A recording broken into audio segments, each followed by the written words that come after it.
আজ থেকে শুরু হচ্ছে নবম পর্যায়ে দুয়ারে সরকার কর্মসূচি চলবে 1 ফেব্রুয়ারি পর্যন্ত। সকাল 10টা থেকে বিকেল 4টে পর্যন্ত বিভিন্ন এলাকায় শিবির হবে এবং এখানে 37টি প্রকল্পের জন্য আবেদন জমা নেওয়া হবে। বাঁকুড়ার ছবিটা দেখে নেব। বাঁকুড়া থেকে সরাসরি রয়েছে প্রতিনিধি স্বরূপ গঙ্গোপাধ্যায়। স্বরূপ, এই মুহূর্তে বাঁকুড়ার ছবিটা কি দেখতে পাচ্ছ এবং সাধারণ মানুষের কিরকম সাড়া মিলছে? একেবারে দেখো, আমি রয়েছি বাঁকুড়া জেলার বাঁকুড়া 2 নম্বর ব্লকের বিঘনা গ্রাম পঞ্চায়েতের যে দুয়ারে সরকার শিবির, সেই শিবিরে রয়েছি, যে ক্যাম্প, সেই ক্যাম্পে রয়েছি এবং সকাল থেকেই ক্যাম্পে মানুষজনের ভিড় দেখতে পাওয়া যাচ্ছে। প্রচুর সংখ্যক মানুষ যারা ক্যাম্পে এসেছেন সেটা দেখতে পাওয়া যাচ্ছে এবং যেটা হচ্ছে যে এই ক্যাম্পের মধ্য দিয়ে সারা বাঁকুড়া জেলার যে ক্যাম্পগুলো রয়েছে এবং সারা বাঁকুড়া জেলা যতগুলো ব্লক রয়েছে সমস্ত ব্লকের পাশাপাশি বিভিন্ন পঞ্চায়েত এলাকায় কিন্তু এই ধরনের ক্যাম্পগুলো চলছে, এই শিবির চলছে এবং এই শিবির থেকে 37টি প্রকল্পের যে সুবিধা রয়েছে, 37 প্রকল্পের বিভিন্ন ধরনের যে প্রকল্পগুলো রয়েছে সেই প্রকল্পের সুবিধা দেওয়া হবে এই ক্যাম্পের মধ্য দিয়ে। কিছুক্ষণের মধ্যে এই ক্যাম্পে এসে হাজির হবেন বাঁকুড়ার জেলা শাসক। দেখতেই পাচ্ছ যে ক্যাম্পটি সুন্দরভাবে সাজানো হয়েছে এবং এই ক্যাম্পের মধ্যে যে ধরনের প্রকল্পগুলো রয়েছে সেই ধরনের প্রকল্পগুলো ছোট্ট ছোট্ট করে একটা করে ছোট্ট ছোট্ট স্টল রয়েছে। সেই স্টলের মধ্যে মানুষজন, এখানে দেখতেই পাচ্ছ প্রচুর সংখ্যক মানুষজন যারা এসেছেন বিভিন্ন ধরনের পরিষেবা নেবার জন্য। তারা এখানে যে ফর্ম ফিল আপ সেগুলো যেমন চলছে, পাশাপাশি সমস্ত দপ্তরের আধিকারিকরা এখানে রয়েছেন। মানুষের যে যে অসুবিধাগুলো রয়েছে সেগুলো যেমন এখান থেকে সমস্যার সমাধানগুলো করা হবে।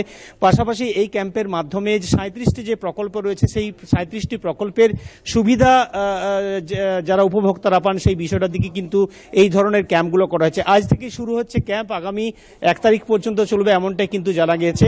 সারা রাজ্যের পাশাপাশি বাঁকুড়া জেলার সর্বত্রই কিন্তু এই ধরনের ক্যাম্প শুরু হয়ে গিয়েছে এবং এই ক্যাম্পের মাধ্যমে মানুষ যাতে দ্রুত সরকারি পরিষেবাগুলো পায় সেই ব্যবস্থার জন্যই কিন্তু এই ধরনের দুয়ারে সরকারের যে প্রকল্প বা দুয়ারে সরকারের যে ক্যাম্প সেগুলো কিন্তু চালু করা হয়েছে। সকালে দেখতে পাচ্ছি মানুষজন এসছেন। বলছি, সকালে এসছেন কি ক্যাম্পে কি পরিষেবা নিতে? এই যে কাগজটা জমা করতে এসেছি, ওই যে কৃষক বন্ধু। বলছি, এই ক্যাম্পগুলো আপনাদের কতটা সুবিধা হচ্ছে? হ্যাঁ, সুবিধা তো অবশ্যই হচ্ছে। একদম আপনাদের দুয়ারে প্রশাসন এসে হাজির হয়েছে, আপনারা বলতে পারছেন সমস্যাগুলো? হ্যাঁ, তা পাচ্ছি। একদম লক্ষ্মীর ভান্ডার থেকে শুরু করে বিভিন্ন ধরনের যে ধরনের প্রকল্পগুলো রয়েছে দেখতে পাচ্ছ মানুষজন এখানে যারা এখানে তারা ফর্মগুলো ফিল আপ করছেন। এখানে সরকারি কর্মীরা রয়েছেন, তাদের হাতে যেমন তারা তাদের যে সমস্যাগুলো রয়েছে সেগুলো যেমন জানার তারা চেষ্টা করছেন।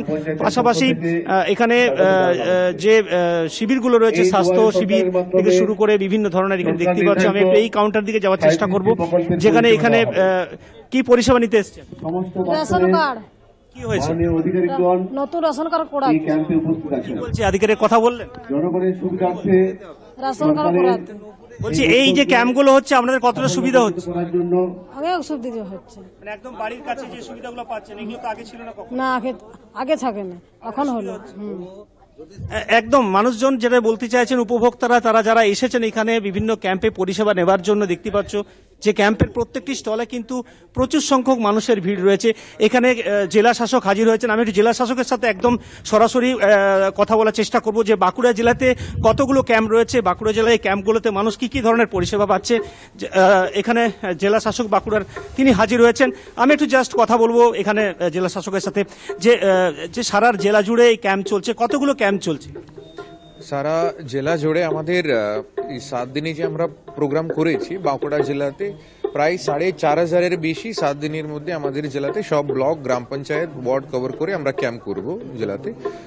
রাজ্য সরকারের 37টি পরিষেবা দেওয়ার জন্য যে ক্যাম্পগুলোতে ফর্ম সব ফ্রিতে বিলি হবে আর আমরা 28 ফেব্রুয়ারি অবধি যেগুলো পরিষেবা দিতে পারি সেটা ফর্ম প্রসেসিং এর টাইম দেওয়া আছে। সাধারণ মানুষের উৎসাহ কেমন দেখছেন? ক্যাম্পে তো প্রচুর আমি আজকে এখানে বিকনা গ্রাম পঞ্চায়েতে বাঁকুড়া 2 ব্লকে এসেছি দেখার জন্য কি পরিষেবা কি করে লোক নিচ্ছে, অ্যাপ্লিকেশন ফর্ম কি করে নিচ্ছে। দেখছি এখানে প্রচুর লোক আছে কাউন্টারে, বিভিন্ন কাউন্টারে, তো সেটা একবার একটু ঘুরে ঘুরে দেখবো। এছাড়াও বিভিন্ন যে সমস্যাগুলো রয়েছে সেগুলো তো সমাধানে নিশ্চয়ই চেষ্টা করবো। 37টি পরিষেবা ছাড়া যদি সমস্যা নিয়ে কেউ এলে আমাদের মিসলিনিয়াস কাউন্টার আছে, এখানে কমপ্লেনটা বা অ্যাপ্লিকেশন আমরা নিয়ে রাখতে পারি। আমরা আলাদা করে বিভিন্ন যে কমপ্লেনগুলো সমাধান করার চেষ্টা করব। একেবারে ধন্যবাদ। দেখতেই পাচ্ছ যে প্রশাসনিক আধিকারিকরা এখানে যেমন রয়েছেন, জেলা শাসক এসে হাজির হয়েছেন এবং তিনি যেমন যেটা বললেন যে বাঁকুড়া জেলাতে সর্বত্র কিন্তু এই ধরনের ক্যাম্প চলছে এবং এই ক্যাম্পের থেকে 37টি প্রকল্পের যে সরকারি পরিষেবা রয়েছে সেই পরিষেবার পাশাপাশি মানুষের যদি কোনো সমস্যা থাকে সেই সমস্যার সমাধান এক ছাদের তলায় কিন্তু সব ধরনের সমস্যার সমাধানগুলো করার চেষ্টা করা হবে। এই যে বিগনার যে ক্যাম্পটি রয়েছে সেই বিগনা ক্যাম্পের আমি ছবি কলকাতার দর্শকদের তুলে ধরলাম, যে যেখানে এই ক্যাম্পের মাধ্যমে মানুষ কি কি পরিষেবা পাচ্ছে। জেলা শাসক বাঁকুড়ার তিনি নিজে জানালেন যে বাঁকুড়া জেলায় কতগুলো ক্যাম্প রয়েছে এবং এই ক্যাম্পের মাধ্যমে মানুষ কি কি পরিষেবা চলবে, কি কি পরিষেবা পাবে এবং আগামী কতদিন পর্যন্ত এই ক্যাম্প চলবে সেই বিষয়টাও কিন্তু তিনি আমাদের জানালেন।